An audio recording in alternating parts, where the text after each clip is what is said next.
Share બજાર શું છે? અઢળક વાર પૂછાયેલો મને પ્રશ્ન, અને આજે એ પ્રશ્નનો જવાબ આપણે ક્યાંક ને ક્યાંક શોધવાનો પ્રયત્ન કરીશું. જય શ્રી કૃષ્ણ, જય ગિરનારી, ઓમ નમો નારાયણ, મહાદેવ હર. અને જે કોઈ પણ ઈષ્ટદેવ, કુળદેવી અથવા તો જે કોઈ પણ પ્રભુને આપણે માનતા હોઈએ એમને સાક્ષી રાખી અને આજથી આપણે શેર બજાર વિશેનું લર્નિંગ શરૂઆત કરીએ. લેડીઝ એન્ડ જેન્ટલમેન, હું છું CS Sarthak Purohit. Welcome to conclusion matters Gujarati, જ્યાં આપણે રેગ્યુલરલી શેર બજાર રિલેટેડ કોઈ પણ વસ્તુ તમે લઈ લો, નામ લો, SIP, IPO, સ્ટોક ઇન્વેસ્ટમેન્ટથી માંડીને ઘણી બધી વસ્તુઓ, ઓપ્શન બાઇંગ પણ કરીએ છીએ, ઓપ્શન સેલિંગ પણ કરીએ છીએ. તો બધી વસ્તુ માટે થઈ અને અમારી યુટ્યુબ ચેનલને સબસ્ક્રાઇબ કરી દો. અને વિધાઉટ વેસ્ટિંગ એનીબડીઝ ટાઈમ, ચાલો આજનું લેક્ચર આપણે શરૂ કરીએ.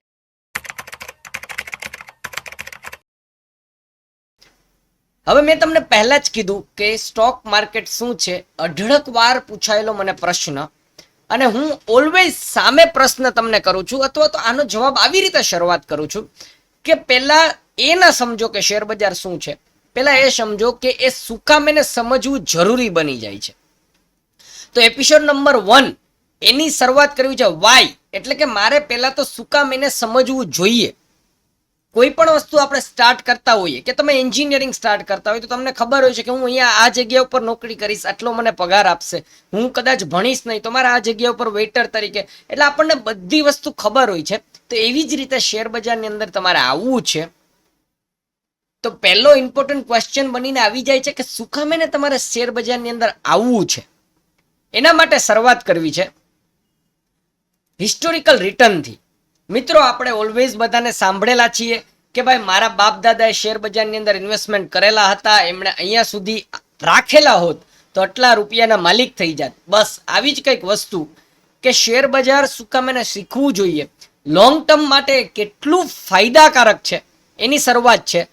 મેં અત્યારે ડેટા તમારી સામે રાખેલો છે 2000 થી લઈને 2025 સુધી. મારી પાસે ડેટા 1980 નો હતો, 1990 નો હતો, પણ મને એવું લાગ્યું કે કદાચ જે એજ ગ્રુપ અત્યારે જે જોઈ રહ્યું છે એ અત્યારે 2025 ઉપર બેઠા બેઠા પાછળના 25 વર્ષનો ડેટાનો આપણે અભ્યાસ કરીશું તો આપણને આઈડિયા આવી જશે કે યસ, માર્કેટની અંદર શું કામ એને બનેલા રહેવું જોઈએ.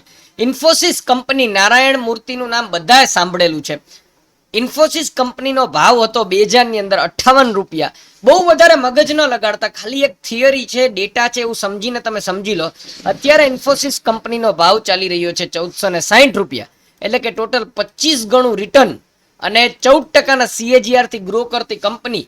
મારા માટે આ મહત્વનું ટેબલ છે કે મેં 10,000 રૂપિયા ઇન્ફોસિસની અંદર 2000 ની અંદર ઇન્વેસ્ટમેન્ટ કરેલા હોત તો એ અત્યારે કેટલા હોત.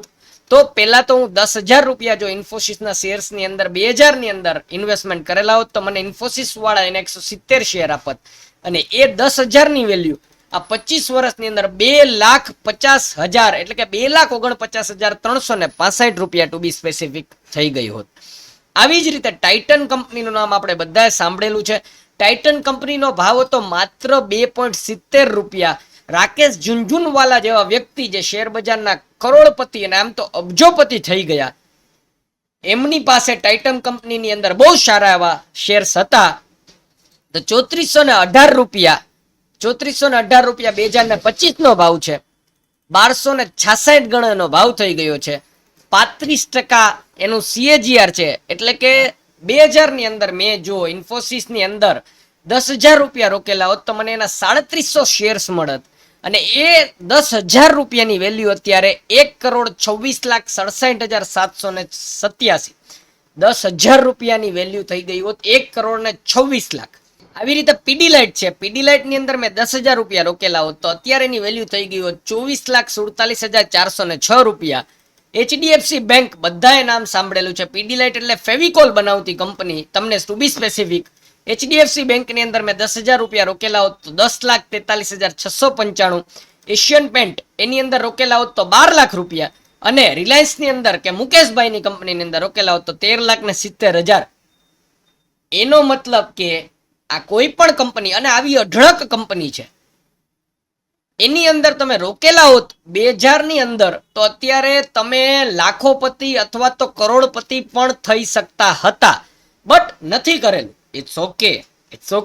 બટ આપણી પાસે પ્રૂફ છે કે પાછળ કરોડપતિ થયા છે, તો આપણે થઈ શકશું.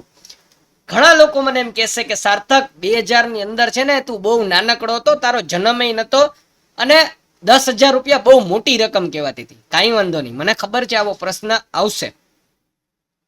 એટલા માટે થઈને મેં એસઆઈપી નું કેલ્ક્યુલેશન રાખેલું છે. શું તમારી પાસે ત્યારે 500 રૂપિયા નતા? 10,000 મોટા હતા ને? મહિને તમે 500 રૂપિયા ઇન્વેસ્ટમેન્ટ કરેલા હોત, અથવા તો તમે મહિને 1,000 રૂપિયા, અથવા તો તમારી કેપેસિટી ત્યારે પણ સારી હોત અને 2,000 રૂપિયા ઇન્વેસ્ટમેન્ટ કરેલા હોત, તો 25 વર્ષની અંદર, સાંભળજો, 25 વર્ષની અંદર તમે જેટલા પણ પૈસા સ્ટોક માર્કેટને આપેલા હોત, એની સામે તમને 8,64,845, 17,29,690 અને 34,59,381.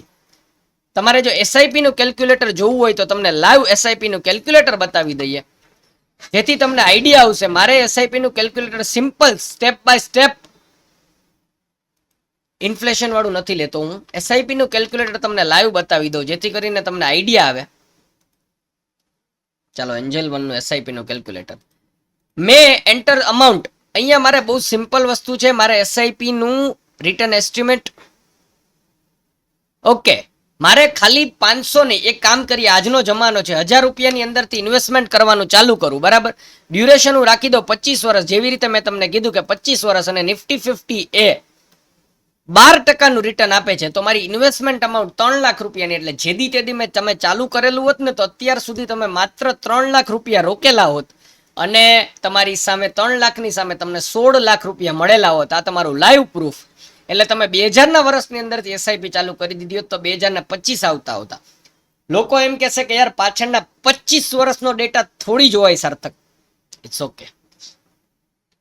ત્રીજો ડેટા તમારા બધા મગજના સોલ્યુશન્સ આપી દઈશ. ત્રીજો ડેટા બતાવું છું કે 2020 થી 2025, જો તમે 2020 ની અંદર, એટલે કે કોરોના ટાઈમની અંદર માર્કેટની અંદર ઉતરેલા હોત, તો બે જ કંપનીના દાખલા આપું છું. 19 રૂપિયાનો ભાવ હતો, એ અત્યારે 977 રૂપિયા, અને 26 રૂપિયા હતો, 824 રૂપિયા અત્યારે. તમે 10,000 રૂપિયા માત્ર 2020 ની અંદર રોકેલા હોત તો 4,90,000 અને 3 લાખ રૂપિયા પહોંચી ગયા હોત. ને માત્ર આટલું જ નથી, ટોટલ કંપની તમને ખબર નથી 3300 ગણા. અહીંયા ધ્યાન રાખજો, અપ્રોક્સિમેટ રિટર્ન. કેઈઆઈ ઇન્ડસ્ટ્રીઝ કોઈ દી નામ સાંભળેલું છે? એણે 3315 ગણા પૈસા કરીને આપેલા છે.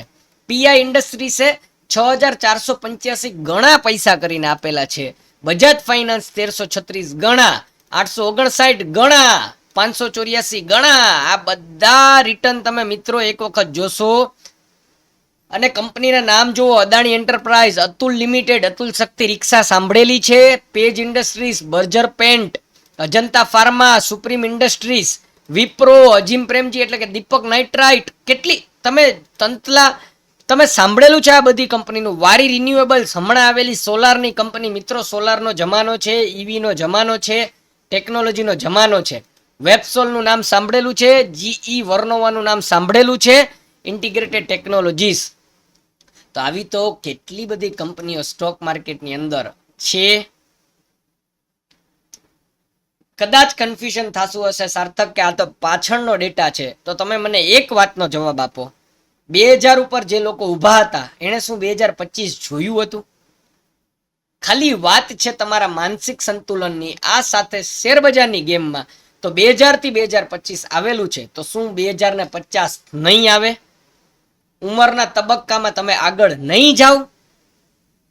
સમજી શકો છો કે હું શું કામ એને ભાર દઈ રહ્યો છું? એટલા માટે થઈને તમે ગુજરાતી ભાષાની અંદર સ્ટોક માર્કેટ શીખવા માટે થઈને first of all thank you કે એપિસોડ નંબર 1 ને તમે અહીંયા સુધી જોયો.